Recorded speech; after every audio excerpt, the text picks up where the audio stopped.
Hello friends, स्वागत है आप सभी का एक बार फिर से आपके अपने यूट्यूब चैनल जीनियस स्टडी 2.0 में। तो फ्रेंड्स, इस वीडियो में हम देखने वाले हैं टॉप 35 क्वेश्चंस। देखिए, भारतीय इतिहास से रिलेटेड मोस्ट इंपॉर्टेंट 35 क्वेश्चंस के बारे में इस वीडियो में हम डिस्कस करने वाले हैं। एक भी क्वेश्चन को स्किप नहीं करना। जो भी नए फ्रेंड्स हो, चैनल में पहली बार आए हो, चैनल सब्सक्राइब करके बेल आइकन को प्रेस करना एंड सभी क्लास को दिल से लाइक करिएगा। अपने अपने दोस्तों के पास शेयर जरूर करना, चाहे व्हाट्सअप, एफबी, इंस्टा कहीं पर भी अगर कर सकते हो तो शेयर जरूर करना। क्लास को अंत तक देखिएगा, एक भी क्वेश्चन को स्किप नहीं करना क्योंकि सारे ही क्वेश्चंस मोस्ट इंपॉर्टेंट है। देखते हैं आज के फर्स्ट क्वेश्चन के साथ। यहाँ पर सभी के कमेंट्स यहाँ पर आने चाहिए। बताना, ईस्ट इंडिया कंपनी ने किस वर्ष बॉम्बे को पुर्तगालियों से प्राप्त किया था। मोस्ट इंपॉर्टेंट क्वेश्चन, सभी कमेंट करना है यहाँ पर।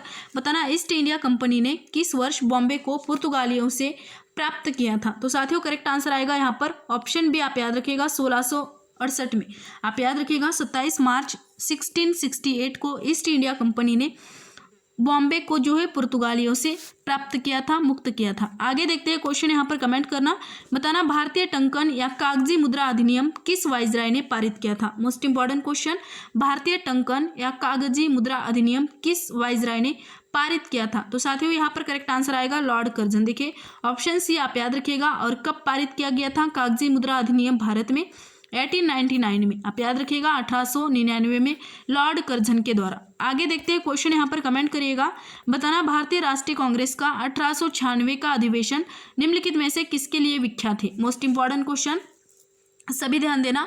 बताना, भारतीय राष्ट्रीय कांग्रेस का 1896 का अधिवेशन निम्नलिखित में से किसके लिए विख्यात रहा। तो साथियों, यहाँ पर करेक्ट आंसर आएगा पहली बार राष्ट्रीय गीत गाया गया था। देखिए, ऑप्शन भी आप याद रखिएगा। पहली बार राष्ट्रीय गीत जो है हमारा गाया गया था भारतीय राष्ट्रीय कांग्रेस का अधिवेशन 1896 में। एंड बात करें हम राष्ट्रीय गान की, तो देखिए, भारत का राष्ट्रीय गान जन गण मन जो कि पहली बार गाया गया था 27 दिसंबर 1911 राष्ट्रीय कांग्रेस का कोलकाता अधिवेशन में। आप याद रखिएगा 1911 में। ठीक, 1911 में राष्ट्रीय गान गाया गया था एंड 1896 में जो है राष्ट्रीय गीत गाया गया था। राष्ट्रीय गीत की अगर बात करें तो वंदे मातरम, जिसे गाने के लिए 52 सेकेंड का अवधि लगता है, समय लगता है। लिखा है किसने? तो बंकिम चंद्र चटर्जी के आनंदमठ उपन्यास से लिया गया है हमारा वंदे मातरम। ठीक है, जो कि राष्ट्रीय गीत है हमारे देश का। क्वेश्चन पूछा जाता है कि राष्ट्रीय गीत के प्रथम गायक कौन है। हाँ, लिखा तो था बंकिम चंद्र चटर्जी ने, लेकिन पहली बार गाया किसने था? तो पंडित ओंकारनाथ ठाकुर ने गाया था। आप याद रखिएगा। एंड राष्ट्रीय गीत का अंग्रेजी में अनुवाद सर्वप्रथम किसने किया था अगर पूछा जाए तो याद रखिएगा आप, श्री अरविंदो ने करा था राष्ट्रीय गीत का पहली बार अंग्रेजी में अनुवाद। आगे देखते हैं क्वेश्चन, यहाँ पर कमेंट करना। बताना, गुरुमुखी लिपि किस असिखु गुरु के द्वारा शुरू की गई थी। देखिए, सारे ही क्वेश्चंस इंपॉर्टेंट है, एक भी क्वेश्चन को आप स्किप नहीं करना। वीडियो को अंत तक देखिएगा सभी, क्योंकि ये प्रीमियर क्लास है, इस वजह से मैं आपके कोई भी क्वेश्चन का जो है रिप्लाई नहीं कर पा रही हूँ। उसके लिए माफ़ी चाहूँगी। हमारी लाइव क्लास होगी कल दोपहर 12 बजे, जनरल साइंस की क्लास। सभी इस क्लास को लाइक करना, अपने अपने दोस्तों के पास शेयर करना। देखिए, जो भी नए हो चैनल पर सब्सक्राइब करके बेल आइकन को प्रेस करिएगा। कमेंट करना यहाँ पर, गुरुमुखी लिपि किस सिख गुरु द्वारा शुरू की गई है। तो देखिए, गुरु अंगद, ऑप्शन ए यहाँ पर करेक्ट आंसर आएगा। आप याद रखिएगा, सिखों के दूसरे गुरु गुरु अंगद, इन्हीं के द्वारा गुरुमुखी लिपि जो है इसकी शुरुआत हुई थी। आगे देखते हैं क्वेश्चन, यहाँ पर कमेंट करना। बताना, निम्नलिखित में से किस आंदोलन की शुरुआत नमक कानून तोड़ने से हुई थी। मोस्ट इंपॉर्टेंट क्वेश्चन, ध्यान देना सभी। निम्नलिखित में से किस आंदोलन की शुरुआत नमक कानून तोड़ने से हुई थी। तो साथियों, सविनय अवज्ञा आंदोलन। देखिए, ऑप्शन बी यहाँ पर करेक्ट आंसर आएगा। सविनय अवज्ञा आंदोलन कब हुआ था? 6 अप्रैल 1930 में। 1930। और सविनय अवज्ञा आंदोलन के प्रणेता कौन थे? तो महात्मा गांधी जी। आगे देखते हैं क्वेश्चन, यहाँ पर कमेंट करना। बताना, सलबाई की संधि किस युद्ध से संबंधित है। इंपॉर्टेंट क्वेश्चन, सलबाई की संधि किस युद्ध से संबंधित है। तो यहाँ पर करेक्ट आंसर आएगा साथियों, प्रथम आंग्ल मराठा युद्ध। देखिए, ऑप्शन बी यहाँ पर आंसर आएगा। आप याद रखिएगा, प्रथम आंग्ल मराठा युद्ध जो कि हुआ था 17 मई 1782 में। ठीक, 1782 में हुआ था ईस्ट इंडिया कंपनी और महादजी शिंदे के बीच। आप याद रखिएगा, प्रथम आंग्ल मराठा युद्ध। आगे देखते हैं क्वेश्चन, यहाँ पर कमेंट करना। बताना, वर्नाकुलर प्रेस अधिनियम और शस्त्र अधिनियम किस वाइसराय के द्वारा पारित किया गया था। क्वेश्चन 7।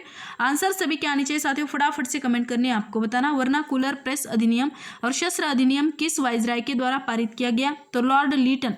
देखिए, ऑप्शन ए यहाँ पर करेक्ट आंसर आएगा, वर्नाकुलर प्रेस अधिनियम।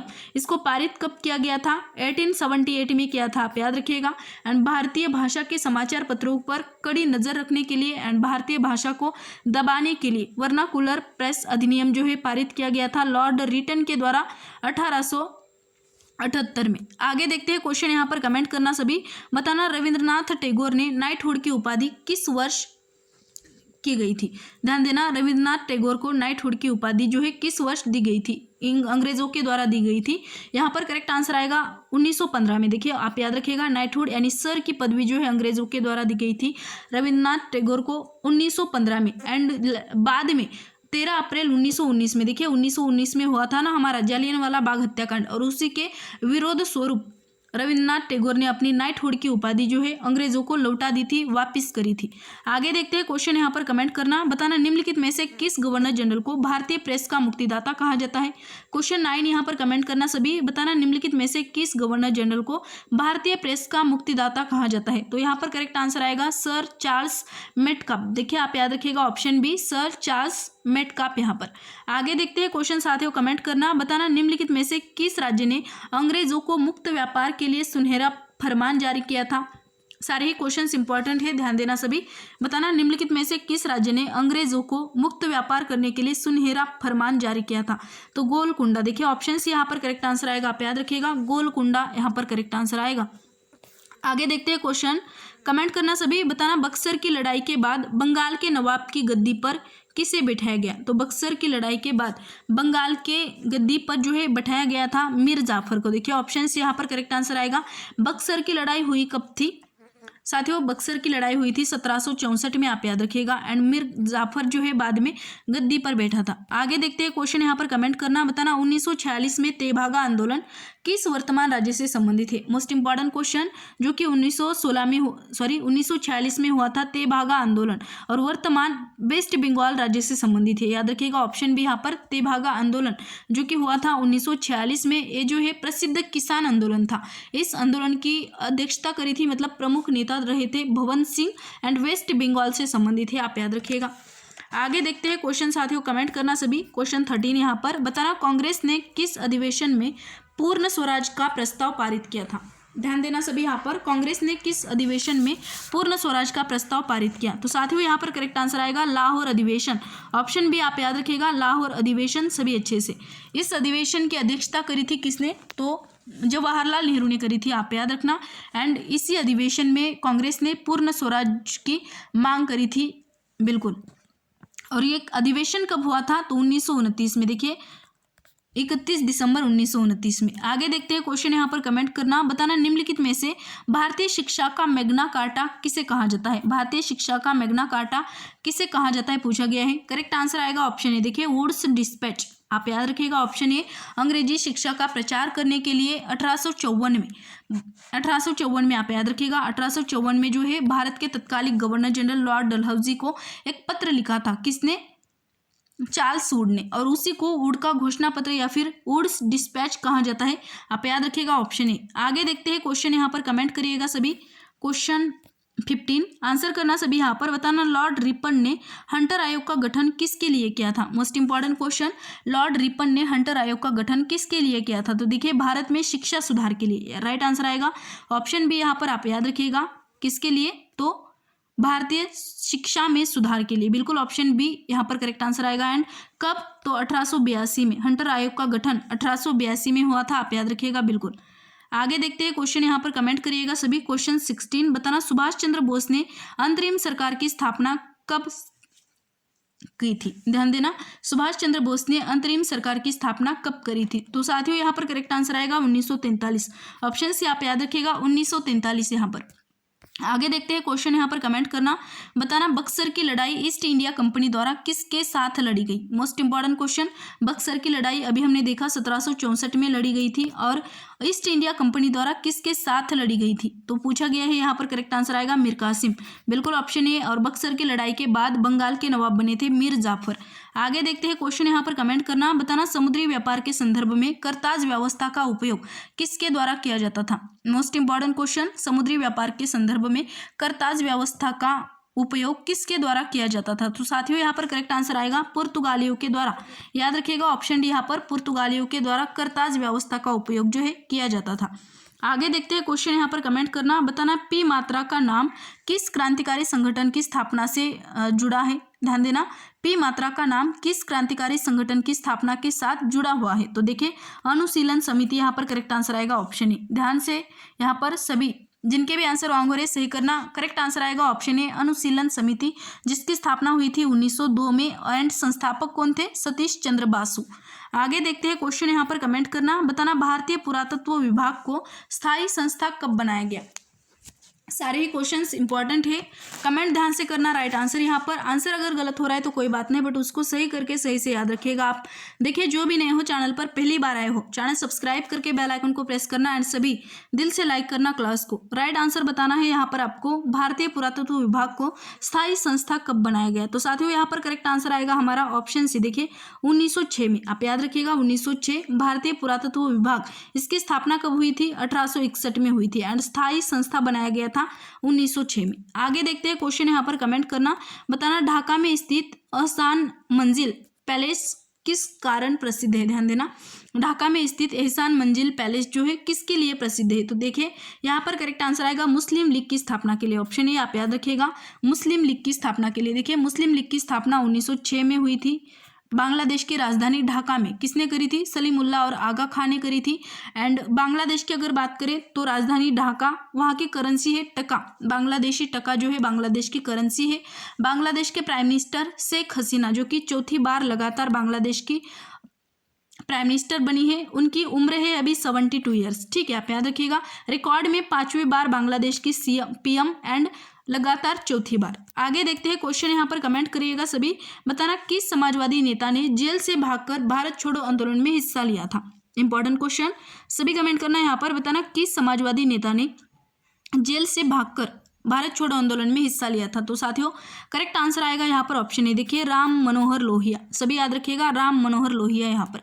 आगे देखते हैं क्वेश्चन साथियों, कमेंट करना सभी, बताना निम्नलिखित में से किस वाइसराय की हत्या उसके कार्यकाल के दौरान ही की गई थी? सारे ही क्वेश्चंस इंपॉर्टेंट है, ध्यान से कमेंट करना सभी, बताना निम्नलिखित में से किस वाइसराय की हत्या उसके कार्यकाल के दौरान ही करी गई थी? तो यहाँ पर करेक्ट आंसर आएगा लॉर्ड मेयो। देखिए ऑप्शन ए आप याद रखिएगा लॉर्ड मेयो। आगे देखते हैं क्वेश्चन यहाँ पर कमेंट करना, बताना भारत में पहली यूरोपीय बस्ती किस स्थान पर स्थापित की गई थी? सभी के कमेंट्स यहाँ पर आने चाहिए, बताना भारत में पहली यूरोपीय बस्ती किस स्थान पर स्थापित की गई थी? तो देखिए कोच्चि में, याद रखिएगा ऑप्शन ए यहाँ पर राइट आंसर आएगा कोच्चि। आगे देखते हैं क्वेश्चन यहाँ पर कमेंट करना, बताना बारिद्र किस समाचार पत्र से जुड़े हुए थे? ध्यान देना, बारिद्र जो है किस समाचार पत्र से जुड़े हुए थे? तो साथियों जुगातर, याद रखिएगा ऑप्शन बी यहाँ पर राइट आंसर आएगा जुगातर समाचार पत्र। आगे देखते हैं क्वेश्चन यहाँ पर कमेंट करना, बताना आजाद हिंद फौज की स्थापना किस देश में की गई थी? Most important question, Azad Hind फौज की स्थापना किस देश में की गई थी? तो जापान में। देखिए ऑप्शन सी यहाँ पर राइट आंसर आएगा। वैसे आजाद हिंद फौज की स्थापना सिंगापुर में भी हुई थी, लेकिन सिंगापुर से पहले जापान में हुई थी। राइट आंसर आएगा ऑप्शन बी। अगर जापान नहीं होता ऑप्शंस में तब करेक्ट आंसर आता हमारा सिंगापुर। देखिए जापान में करी थी आजाद हिंद फौज की स्थापना पहली बार रस बिहारी बोस ने, कब? 1942 में। एंड फिर बाद में सिंगापुर में करी थी सुभाष चंद्र बोस जी ने 1943 में। ठीक, एक साल बाद। आगे देखते हैं क्वेश्चन यहाँ पर कमेंट करिएगा सभी, बताना मुस्लिमों के लिए अलग मतदाता दल के लिए किस कांग्रेस अधिवेशन को जाना जाता है? Important question, most important question, ध्यान देना यहाँ पर, मुस्लिमों के लिए अलग मतदाता दल के लिए किस कांग्रेस अधिवेशन को जाना जाता है? तो साथियों यहाँ पर करेक्ट आंसर आएगा लखनऊ अधिवेशन 1916। आप याद रखिएगा ऑप्शन सी लखनऊ अधिवेशन 1916। आगे देखते हैं क्वेश्चन यहाँ पर कमेंट करना, बताना गुलामगिरी नामक पुस्तक किसने लिखी थी? सारे क्वेश्चंस इंपॉर्टेंट है, ध्यान से कमेंट करना यहाँ पर, बताना गुलामगिरी नामक पुस्तक जो है किसने लिखी थी? तो साथियों करेक्ट आंसर आएगा ज्योतिबा फुले। ऑप्शन बी आप याद रखिएगा, समाज सुधारक ज्योतिबा फुले, इन्होंने लिखा था गुलामगिरी पुस्तक। आगे देखते हैं क्वेश्चन यहाँ पर कमेंट करना, बताना स्वदेशी बंधव की स्थापना किसने की थी? ध्यान देना, स्वदेशी बंधव की स्थापना किसने की थी? तो यहाँ पर करेक्ट आंसर आएगा अश्विनी कुमार दत्ता। देखिए ऑप्शन यहाँ पे याद रखिएगा अश्विनी कुमार दत्ता यहाँ पर राइट आंसर आएगा। आगे देखते हैं क्वेश्चन यहाँ पर कमेंट करना, बताना महात सत्याग्रह का नेतृत्व किसने किया था? क्वेश्चन 31, सभी के आंसर यहाँ पर आने चाहिए, बताना सभी महाट सत्याग्रह का नेतृत्व जो है किसने करा था? तो देखिए ऑप्शन ए करेक्ट आंसर आएगा डॉक्टर भीमराव अंबेडकर। बिल्कुल बाबा साहेब अंबेडकर जी ने करा था महाट सत्याग्रह का नेतृत्व। आगे देखते हैं क्वेश्चन, कमेंट करना, इंडियन यूनियन मुस्लिम लीग का मुख्यालय भारत के किस राज्य में स्थित है? देखिए क्वेश्चन 32 यहाँ पर कमेंट करना सभी, इंडियन यूनियन मुस्लिम लीग का मुख्यालय भारत के किस राज्य में स्थित है? तो याद रखिएगा तमिलनाडु में। ऑप्शन ए यहाँ पर करेक्ट आंसर आएगा, आप याद रखिएगा तमिलनाडु। आगे देखते हैं क्वेश्चन, यहाँ पर कमेंट करना, बताना स्वतंत्र आंदोलन के दौरान रविन्द्रनाथ टैगोर ने नाइटहुड की उपाधि किस घटना के विरोध वापस कर दी थी। अभी कुछ समय पहले हमने बात करी थी, रविन्द्रनाथ टैगोर को जो है नाइटहुड यानी सर की उपाधि दी थी अंग्रेजों ने, और उन्होंने वापस करी थी कब, आपको पूछा गया है। तो देखिए यहाँ पर करेक्ट आंसर आएगा जालियनवाला बाग हत्याकांड, ऑप्शन बी। आप याद रखिएगा 1919 में पंजाब के अमृतसर में जालियनवाला बाग हत्याकांड के विरोध स्वरूप रविन्द्रनाथ टैगोर ने अपनी नाइटहुड की यानी सर की उपाधि जो है अंग्रेजों को वापस करी थी। आगे देखते हैं क्वेश्चन, यहाँ पर कमेंट करना, बताना 1857 की क्रांति के बाद 1857 की क्रांति के दौरान भारत का गवर्नर जनरल कौन था। मोस्ट इंपॉर्टेंट क्वेश्चन, सभी ध्यान देना यहाँ पर। 1857 की क्रांति के दौरान भारत का गवर्नर जनरल देखिए लॉर्ड कैनिंग था।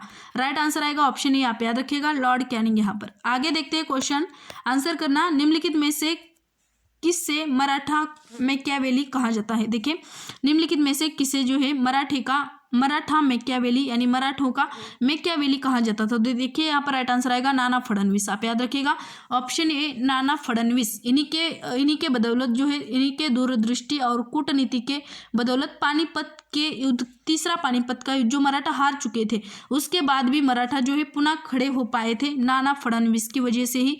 इसी वजह से मराठा का मैकियावेली कहा जाता है नाना फडणवीस को। पानीपत की तीसरी लड़ाई जो कि हुई थी 1761 में अहमद शाह अब्दाली और मराठों के बीच, उस लड़ाई में मराठों का जो है बुरी तरह से हार हुई थी। तो साथियों इस क्वेश्चन के साथ ये वीडियो यहाँ पर खत्म होता है। कमेंट करके बताना वीडियो कैसा लगा। जो भी नए थे चैनल में, चैनल सब्सक्राइब करके बेल आइकन को प्रेस करना। अगर वीडियो अच्छा लगा हो तो प्लीज़ सभी साथी लाइक ज़रूर करना। अब हम मिलेंगे कल दोपहर 12 बजे जनरल साइंस की क्लास में। तब तक के लिए सभी अपना ख्याल रखना। Love you to all of you guys, God bless you सभी को, गुड नाइट।